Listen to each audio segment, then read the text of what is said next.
thinking, I built that van. I had a little bit of help, but it was exciting to do. There were a lot of things I didn't know how to do, and you just learn. You There's YouTube, there is books, there's past experience. You think outside the box. Like there was a lot of things I'm just going, how am I going to do this? And I would think and think and think and think, and I'd think outside the box. Do it in a non-traditional way. Think how you could do it that would work for you to do it, and yet it still be sound construction safe. And then, out of the blue, would come these light bulb moments. And I go, yes, I think that'd work. Didn't always work, but I had fun. The whole process was fun. Like drawing up a design, thinking, okay, how can I make that work? What materials do I have that I can make it work? And I must admit, there was a few $100s that I spent that I wouldn't have needed to because, yeah, it failed. Or I bought something thinking I needed that for this van life, but I was basing that on some YouTubes or pictures or articles I'd read, and that was somebody else's lifestyle, not mine. So I learned something along the way. I learned that this van was for me. What was my lifestyle going to be in it? What was my experience going to be like in it? What was important to me? And I kind of started building things around that. And then the fun really began. And then I didn't know how to do some things. And I was going, I don't know, kind of scary. And I reached out to a few different people.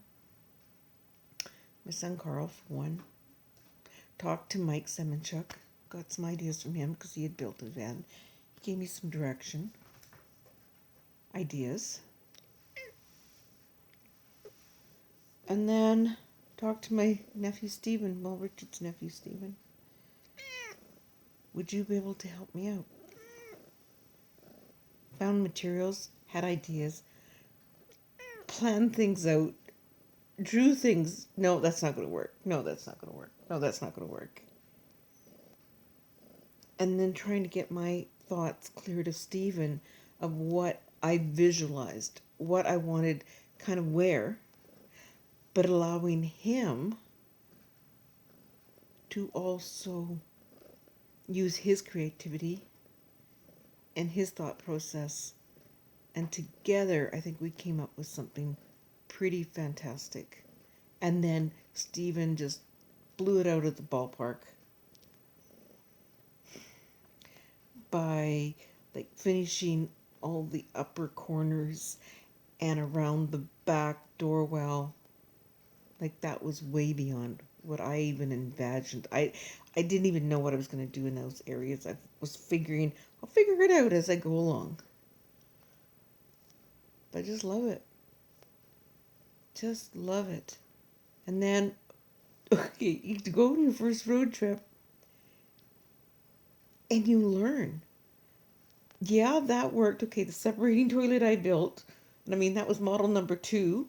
And it took a lot to figure out how I was going to make that work. Found out, for an older gal like me, didn't work quite as good as it could have. I mean, it worked. And it was kind of cool. It was unique. And I would have made it keep on working if I hadn't found a porta potty at a garage sale for like $15. Like, duh.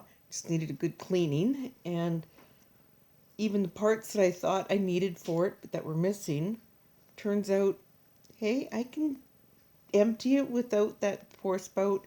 In fact, it's one less step, less thing to clean. It's easier without. But I've learned. And I've learned I like having a porta potty as opposed to the separating toilet. Although I use the porta potty in a way like a separating toilet to a certain degree. But that's a whole nother story. Anyway, getting off topic. Like even figuring out the mattress. Like, okay, how narrow can I go and still be comfortable for Cammy and I in that bed without feeling like you're going to fall off of it because it's too narrow, but wide enough so there's room for her beside me and it's comfortable for me. The mistake was cutting it down height-wise by 2 inches. That was not being very smart. But I learned, and it did cost me a little bit more money because I finally did this year.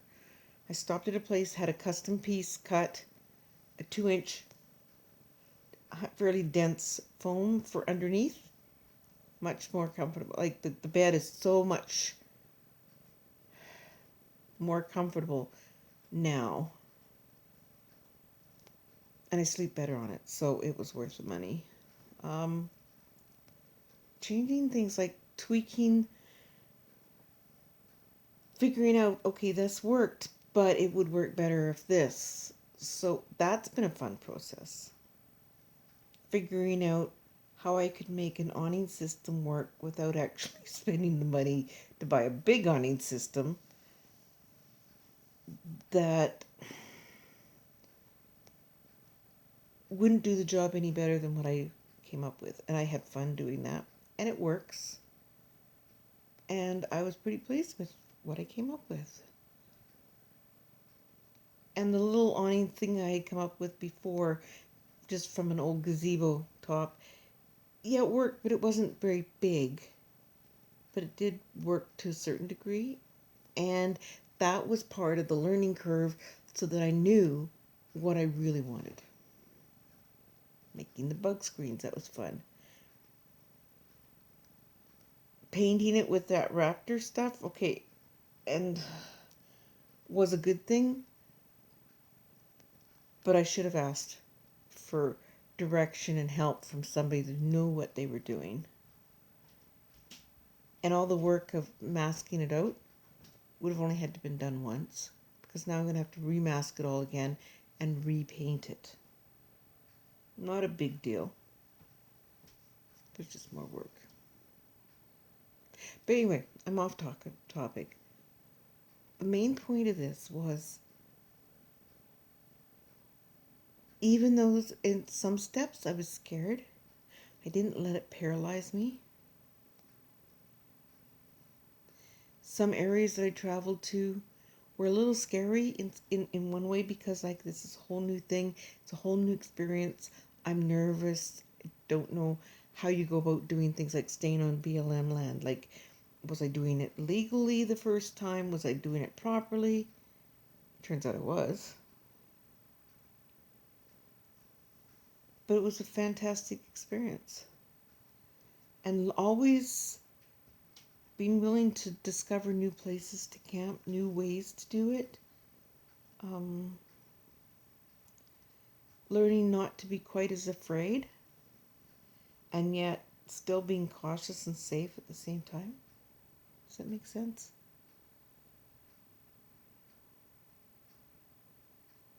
And I'm not afraid to travel alone. Mind you, I've never really been afraid to travel by myself. Kind of liked it because I get to do what I want to do when I want to do it. I don't have to wait or worry that I'm upsetting somebody else because it's just me. And I do like traveling with my kitty cat. She's a good travel companion. That's worked out really well. I will miss her when she's no more. But we'll cross that bridge when I come to it.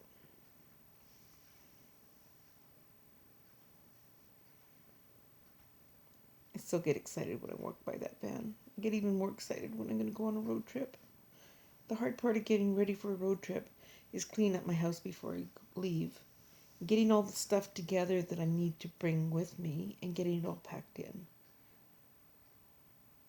That's the only part I don't like. Oh, and coming home earlier than what I want to come home. I don't really like that.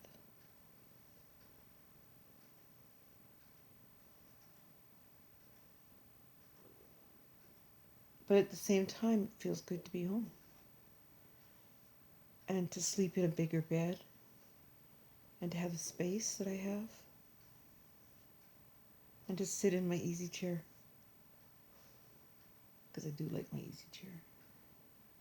Maybe I will have to invest a couple $100. Well, that's US. And get the kit. So I can swivel that front passenger seat. But then I need to carry less stuff. Most of that stuff that I carry up there is for emergency purposes. And I haven't really had to use it, but I wouldn't want to go without it. So I just have to figure out how I'm going to make that work.